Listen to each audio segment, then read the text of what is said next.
نبی اکرم صلی اللہ علیہ وسلم نے ایک مرتبہ 3 دفعہ قسم کھائی، واللہ لا یؤمنو، واللہ لا یؤمنو، واللہ لا یؤمنو، خدا کی قسم وہ شخص مومن نہیں، خدا کی قسم وہ شخص مومن نہیں، خدا کی قسم وہ شخص مومن نہیں۔ واقعہ یہ ہے کہ ہم تصور نہیں کر سکتے کہ صحابہ کیسے لرز گئے ہوں گے، کانپ اٹھے ہوں گے، کون وہ بدبخت ہے، کون وہ شقی ہے جس کے بارے میں اللہ کے رسول 3 دفعہ قسم کھا کر فرما رہے ہیں کہ وہ صاحب ایمان نہیں۔ قیل من یا رسول اللہ، کسی نے ڈرتے ڈرتے پوچھا ہوگا اے اللہ کے رسول کس کے بارے میں ارشاد فرما رہے ہیں؟ اب جواب سنیے، الذی لا یامن جارہ بوائقہ، وہ شخص کے جس کی ایذا رسانی کی وجہ سے، جس کی بدخلقی کی وجہ سے اس کا پڑوسی امن میں نہیں ہے۔ یہ کوئی گناہ کبیرہ ہے؟ آپ کی فہرست میں تو گناہ ہی نہیں، کبیرہ کیا سوال، صغیرہ بھی نہیں۔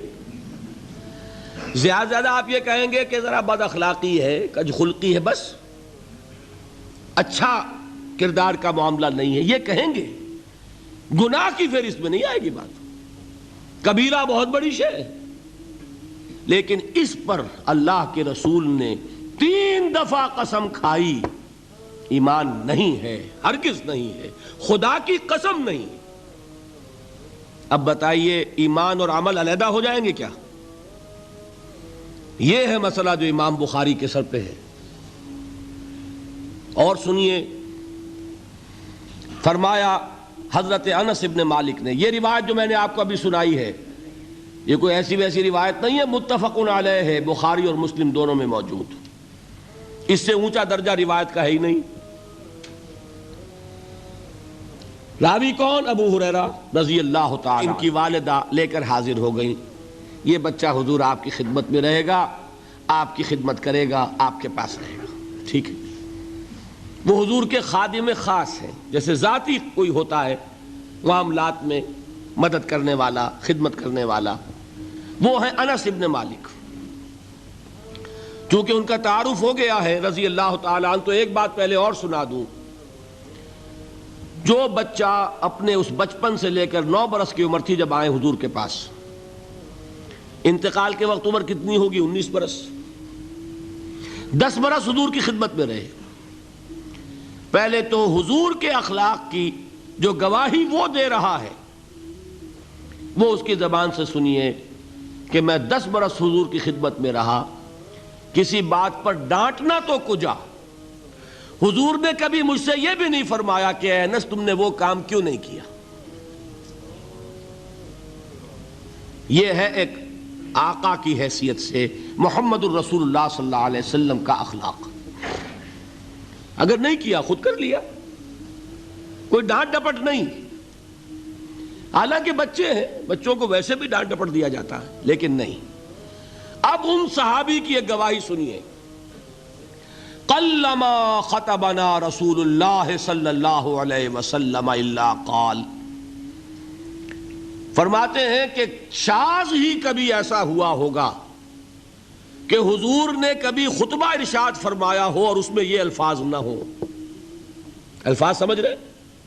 جب بھی خطبہ دیتے تھے آپ یہ الفاظ ضرور فرماتے تھے، شاذ کبھی رہ جائے تو رہ جائے، قلما خطبنا رسول اللہ صلی اللہ علیہ وسلم الا قال، کیا فرمایا؟ لا ایمان لمن لا امانت لہ ولا دین لمن لا عہد لہ، جس شخص میں امانت داری نہیں اس کا کوئی ایمان نہیں، جس میں ایفاء عہد نہیں اس کا کوئی دین نہیں۔ بنا پھرتا ہو وہ دیندار، بنا پھرتا ہو وہ صاحب ایمان اور امتی حضور کا، امانت داری نہیں تو ایمان نہیں، ایفاء عہد نہیں تو دین نہیں۔ کس کا فرمان ہے؟ کسی آج کے زمانے کے مفتی کی بات نہ سمجھ لیجئے گا کہ جس کو آسانی سے آپ چاہیں تو رد کر دیں، یہ محمد الرسول اللہ صلی اللہ علیہ وسلم کا فرمان۔ اور سنیے پھر ایک متفق علیہ روایت بخاری اور مسلم کی، راوی پھر کون ہے؟ ابو ہریرہ رضی اللہ تعالیٰ عنہ۔ فرماتے حضور نے ارشاد فرمایا لا یزنی الزانی حین یزنی وہو مومن ولا یسرق السارق حین یسرق وہو مومن ولا یشرب الخمر حین یشرب وہو مومن. کوئی زانی حالت ایمان میں زنا نہیں کرتا. کیسے ممکن ہے؟ ایمان ہو اور زنا ہو جائے، پھر وہ ایمان دھیلے کا ہوا؟ کیا قدر و قیمت اس ایمان کی؟ وہ تو اٹھا کر پھینک دینے کی چیز ہے. ایمان اور اخلاق پہ اثر انداز نہ ہو، ایمان اور کردار کو نہ بدلے، ایمان اور عمل کو نہ بدلے تو کس مرض کی دوا؟ پھینکو اٹھا کر. نہیں ممکن کہ ایمان ہو اور زنا ہو، نہیں ممکن کہ ایمان ہو اور چوری ہو. لا یسرق السارق حین یسرق وہو مومن. کوئی چور حالت ایمان میں چوری نہیں کرتا، کوئی شرابی حالت ایمان میں شراب نہیں پیتا. ولا یشرب الخمر حین یشرب وہو مومن. کوئی شراب پینے والا وہ مومن نہیں ہوتا جب وہ شراب پی رہا ہوتا ہے، اس وقت اس کے دل سے ایمان نکل جاتا ہے. اب دیکھیے یہاں کیا میں نے کل بتایا تھا نا، مغالطے کیا ہو گئے؟ مغالطے یہ ہو گئے کہ اس کو سمجھ لیا قانونی بات. یہ قانونی بات نہیں ہے، وہ قانونی ایمان کی بات نہیں ہو رہی، یہ حقیقی ایمان کی بات ہو رہی. قانونی ایمان کی بات ہو تو یہ کافر ہو گیا. پھر کافر نہیں ہے. قانونی ایمان کا دار و مدار قول پر ہے. یہ وہ حقیقی ایمان ہے، قلبی یقین والا ایمان. اس کے بارے میں فرمایا جا رہا ہے وہ دل سے نکل جاتا ہے تو گناہ ہو سکتا ہے. ایک اور حدیث میں حضور نے اس کو اور واضح کر دیا، جب کوئی شخص گناہ کرتا ہے تو ایمان اس کے دل سے نکل کر اور اس کے سر پر منڈلاتا ہے جیسے پرندہ ہو.